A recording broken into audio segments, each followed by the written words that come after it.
My mother said nothing. My mother's name is Linda May. She lives in the suburbs of Fresno, California, and she's over 60 years old. She's a single mother of 4 daughters, raising all 4 of us on nothing but trash picking.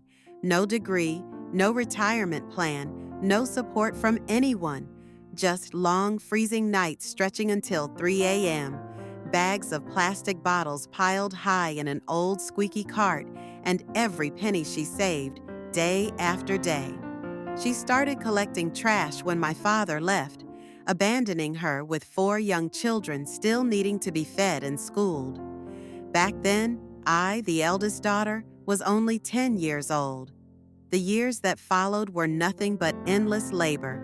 Mornings spent picking cans in the park, afternoons gathering cardboard behind shopping centers, nights walking down empty streets to fish out recyclables from forgotten trash bins. She knew every road in the neighborhood like the back of her hand, not because she lived there, but because she had walked every sidewalk, pushing that rickety cart behind her. Mom never let us skip school. Whether it was community college tuition or money for textbooks, she somehow found a way. She never asked for help. She just worked in silence and brought home small handfuls of change, dropping them into a plastic box labeled College Fund.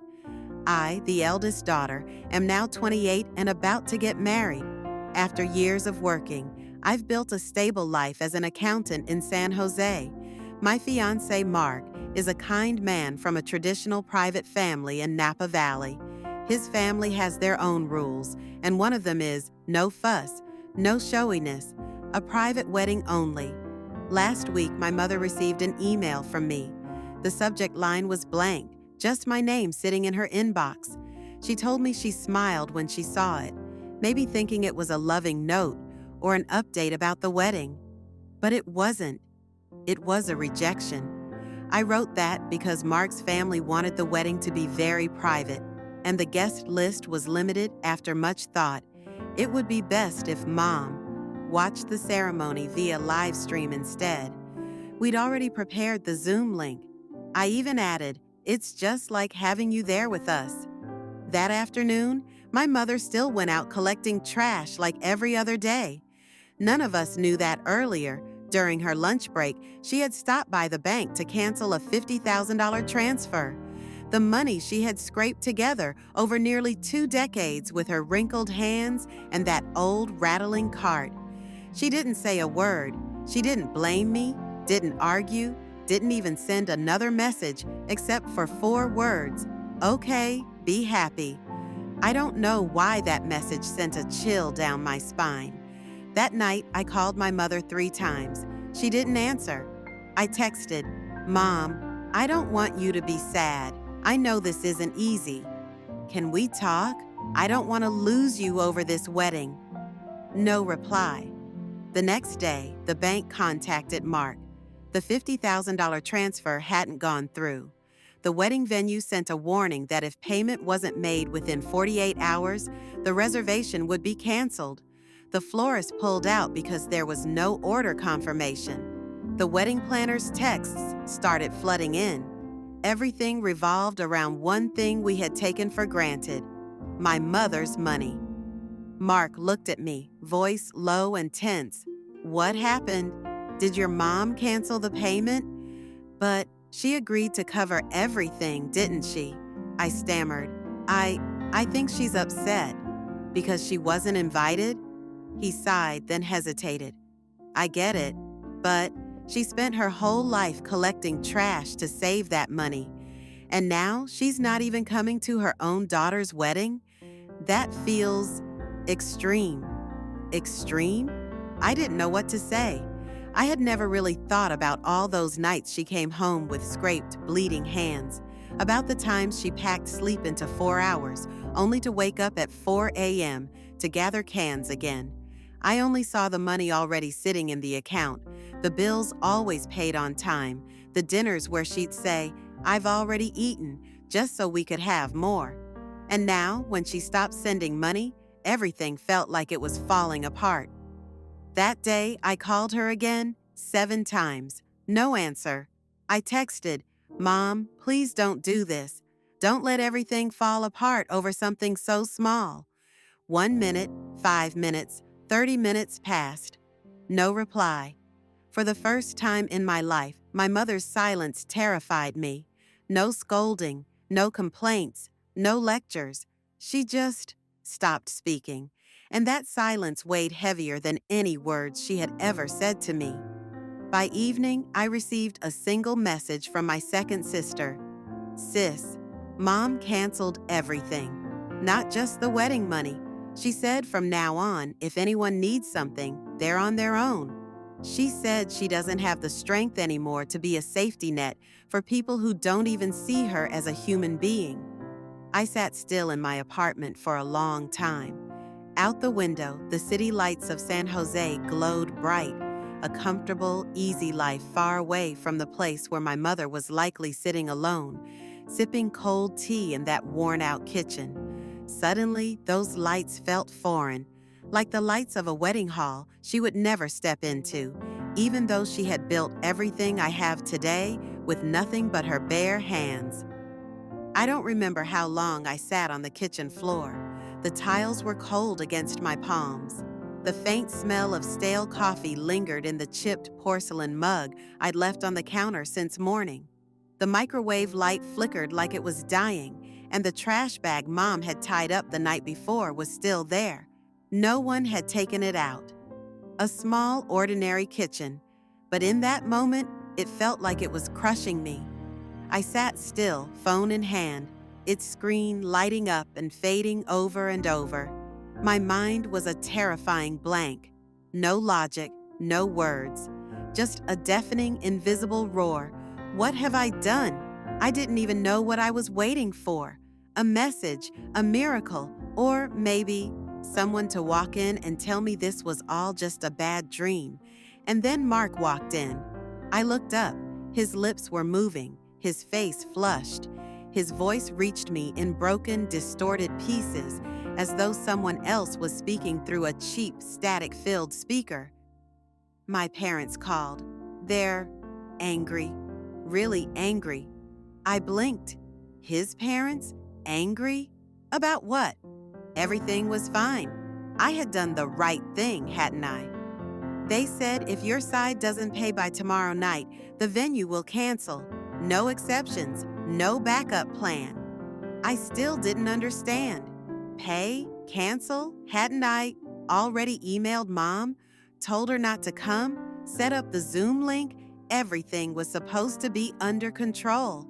"They feel this shows your family isn't stable, and if that's the case, maybe we should postpone the wedding." I straightened, still holding my phone but numb to its weight. My body was ice, but my head was burning. I whispered, "Because my mom didn't pay?" Mark exhaled heavily. "Jessica, I don't want it to come to this, but my dad said if finances aren't clear from the start, marriage could be a big risk." Finances. The word felt hollow, absurd. My mother had picked bottles from behind a Target store. She had scrubbed sticky soda cans with cold water and laid them out in the sun, just to trade them for a handful of coins that she tucked away in a plastic box labeled wedding fund. That's what they were calling unclear finances. "They also said something about your mom." Mark lowered his gaze, hesitant. I stood up. "What did they say?" "They're not sure her presence would fit in a formal Napa ceremony." I said nothing, didn't cry, but something inside me tore apart, like a wedding invitation ripped to shreds before my eyes. A piece of me broke. Your mom's job, it would be hard to explain. To guests, to family, to friends. He kept talking, but I stopped hearing. A ringing filled my ears, as though the whole world had just been unplugged. I felt myself slip out of my own body. Saw another girl standing there, facing the man she once loved. She bit her lip, held back her tears, stayed silent, but her eyes were drowning in humiliation.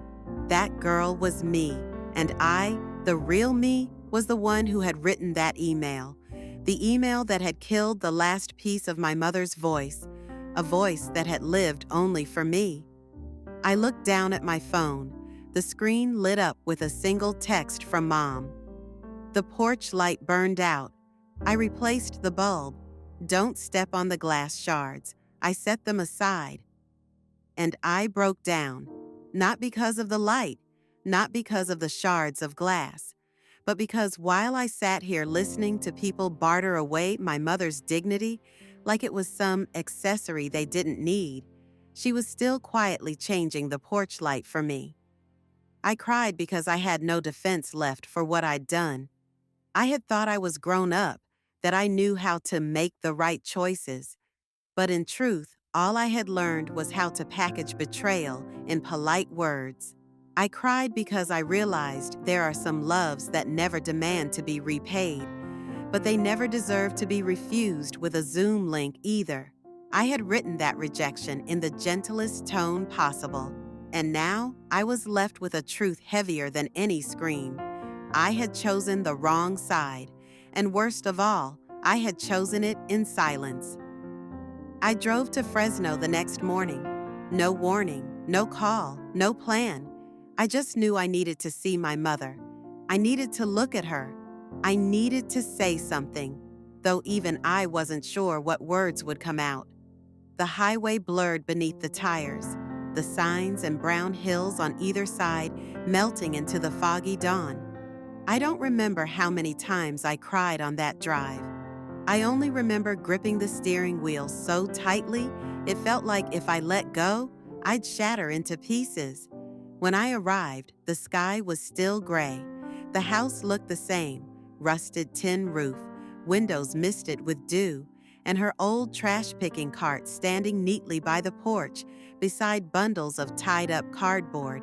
I climbed the steps, unsure whether to knock, call out, or just walk in like the old days. But the door was already open.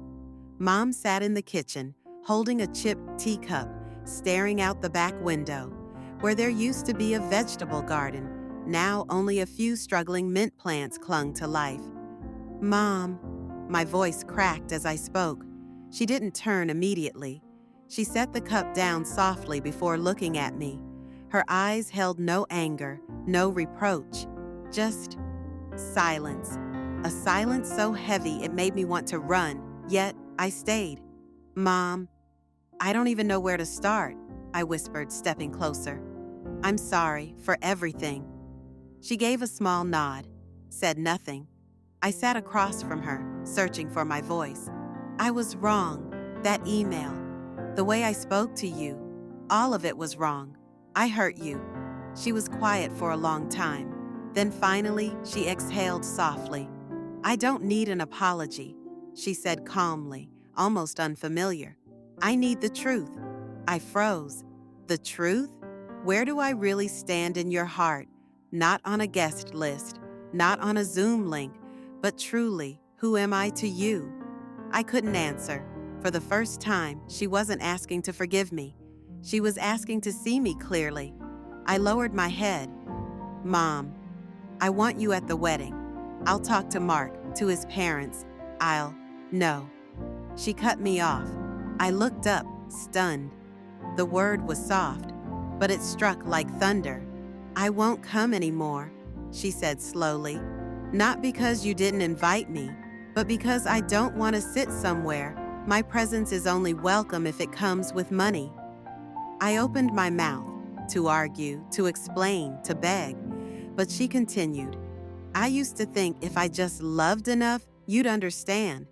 But sometimes love isn't seen, it's just taken for granted." I cried. "I didn't mean it like that, Mom. I wanted everything to go smoothly. I was afraid you'd be uncomfortable, afraid they'd judge you.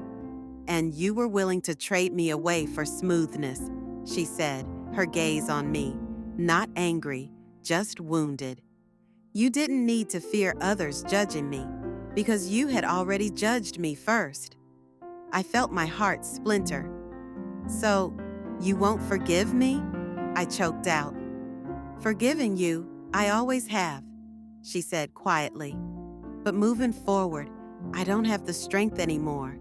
I don't hate you. I just don't want to keep fighting to be loved." The kitchen went silent. It felt like I was sitting across from a stranger I had once believed was my anchor. But she hadn't changed. It was me who had never truly seen her. Mom stood, grabbed her coat. "I'm heading to work. Tuesdays, there's always more cardboard behind the supermarket." I stayed there, watching her disappear through the door. The cart rattled again, that familiar clattering sound trailing after her. Her back was slightly bent, but her steps firmer than ever. For the first time in my life, my mother said no, and for the first time, I understood that real love isn't endless endurance. It's knowing when to stop before you lose yourself completely. I made the decision to cancel the wedding on a sunless morning. It was just Mark and me, standing across from each other in the kitchen, a kitchen that had once been staged for wedding photos. Now, under the harsh white glow of the ceiling light, we looked like wax figures abandoned in a dusty museum. "I'm not getting married." I said it softly, but each word landed like a stone. He stared at me, confusion clouding into disbelief, then anger. "You can't be serious. Everything's planned. Money's been paid. Both families have been invited. You can't just say no and walk away." I stayed still. For the first time, I wasn't afraid of someone else's anger. "I can, and I just did." Mark let out a bitter laugh, stepping back. "Who are you without me, huh? Just the daughter of a trash picker? If it's not me, who would marry you?" I said nothing. Maybe once in my life those words would have shattered me, but not now, not after I had finally seen who truly loved me. The one hanging laundry in a tiny backyard, cooking dinner from bruised vegetables, still changing a porch light bulb even after I had erased her from my life with a single cold email. "You're right," I said evenly. "Without you, I'm nothing. But to my mother, I've always been everything, and she's the first person you threw away." I left that apartment without looking back. No dress, no ring, no gifts. Just one decision and one quiet vow. I would never trade my mother away again. Not for love, not for anything. Mark didn't disappear. A week later, I received a bouquet of lavender, the kind I once mentioned liking on a night no one remembered. Attached was a handwritten card. "I'm sorry for what I said." I panicked watching everything slip away. I didn't reply. 2 weeks later, he sent an unused wedding album. Each page was filled with us. Dress fittings, vineyard photo shoots in Napa, the colored printout of the ceremony design. The last page was blank, except for one line in blue ink. "Can we start over from here?" I still didn't reply.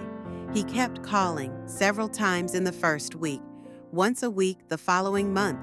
Then came emails, like diary entries, telling me where he'd been, who he met, how he thought of me. No blame, just the tired confessions of a man beginning to understand what he'd lost. I read every word, but I didn't answer. Not because I hated him, but because I understood now.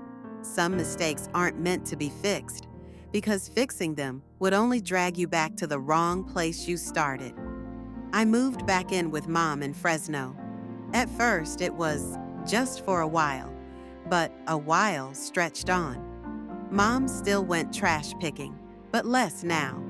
Together, we patched the leaking roof, repainted the windows, replanted the small vegetable bed out back.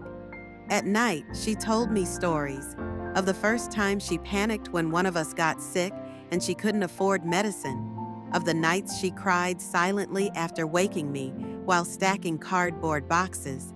I listened quietly, as if letting every missing piece of my forgotten childhood fall back into place, fitted gently by the trembling hands of a mother who had never asked for anything except a place beside me. In October, I took her on a trip to Seattle, where she'd once dreamed of seeing real snow. We stood under the Space Needle, ate warm waffles, and she laughed when she saw her own reflection in a shining glass wall downtown. "I never thought I'd live to be a tourist," she said, clutching her museum ticket. "You've always deserved more than this," I told her. She smiled, didn't say anything, but this time I saw it. She believed me. And finally, one rainy night in Fresno, I received Mark's last message. Short, no pleading, no clinging. "I understand now. If there's one person in your life no one should ever be allowed to look down on, it's your mother. I'm sorry I came after the one who loved you first." I didn't delete it, but I didn't reply either. I just switched off the screen, poured Mom a cup of hot tea, and sat beside her. The woman I once abandoned, but who never left me, not for a single second.